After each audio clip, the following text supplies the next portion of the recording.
আসসালামু আলাইকুম, সবাইকে শানুজ ডেইলি কিচেনের পক্ষ থেকে স্বাগতম। আশা করি সবাই খুব ভালো আছেন, সুস্থ আছেন। আজকে বিশাল সাইজের তেলাপিয়া মাছ কেটে রান্না করলাম, খেতে অনেক মজা ছিল। তাই ভাবলাম রেসিপিটা আপনাদের সাথে শেয়ার করি। প্রথমে বাজার থেকে 2 কেজি ওজনের একটা তেলাপিয়া মাছ নিয়ে আসা হয়েছে। দেখেন মাছটা অনেক বড়, ভিডিওতে তেমন হয়তো বোঝা যাচ্ছে না, কিন্তু মাছটা অনেক বড় ছিল। আর অনেক বড় তেলাপিয়া খেতে অনেক মজা লাগে। প্রথমে মাছটার আমি আঁশগুলো ফেলে নেব। সবগুলো আঁশটা আমি সুন্দর মতো পরিষ্কার করে নেব। এই তো আঁশ ফালানো শেষ। এখন আমি পাখাগুলো কেটে নেব মাছের। আর বড় মাছ কাটতে আমার ভীষণ ভালো লাগে, ছোট মাছ কাটতে আমার একদমই ভালো লাগে না, বিরক্ত লাগে। এই জন্য সবসময় বড় মাছটা আমি নিজের হাতেই কাটার চেষ্টা করি, কারণ পিসগুলো অনেক সুন্দর মতো মনের মতো করে কেটে নেওয়া যায় আর কাটতে অনেক মজা লাগে। এই তো মাছ কাটা শেষ। এখন আমি মাথার দিক থেকে কেটে নেব, তারপর পরিষ্কার করে ধুয়ে নিয়েছি। এখন সুন্দর মতো পিস করব।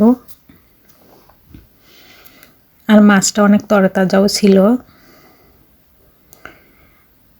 দেখেন কত মোটা মোটা পেটিগুলো। সবগুলো মাছে সুন্দর মতো পিস পিস করে কেটে নিলাম। আমার মতো কে কে আপনারা বড় মাছ কাটতে পছন্দ করেন অবশ্যই কমেন্ট করে বলবেন। আমার তো ভীষণ ভালো লাগে বড় মাছ কাটতে। এই তো সবগুলো মাছ পিস করা শেষ। এখন মাথাটা আমি কেটে নেব।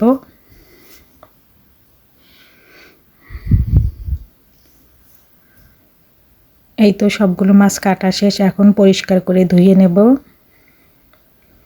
এই তো সুন্দর মতো পরিষ্কার করে ধুয়ে নিয়েছি। এখন কিছু মাছ রান্না করব, বাকিগুলো ফ্রিজে রেখে দেব। প্রথমে প্যানে দিয়ে দিলাম পরিমাণ মতো তেল, তারপর দিয়ে দিলাম বেশ কিছু পেঁয়াজ কুচি, একটু ব্রাউন কালার করে ভেজে নেব। তারপর সামান্য একটু পানি দিয়ে দেব। এখন দিয়ে দেব বাকি মশলাগুলো।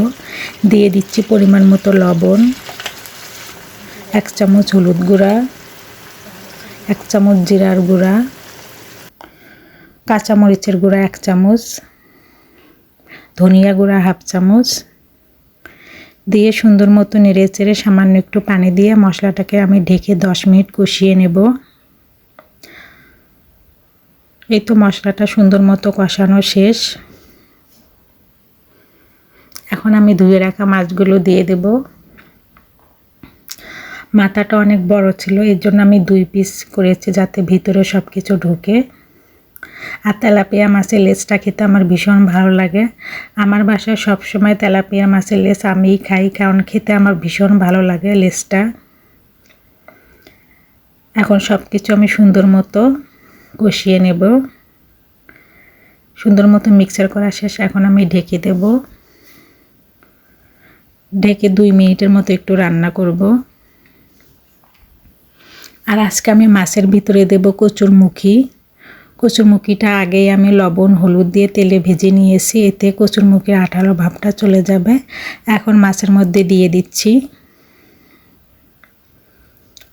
দিয়ে একটু ঝাঁকি দিয়ে দেব, কারণ এই পর্যায়ে মাছটা নাড়াচাড়া করলে ভেঙে যাবে। এই জন্য ঝাঁকি দিয়ে ঢেকে আরও আমি 5 মিনিট কষিয়ে নেব।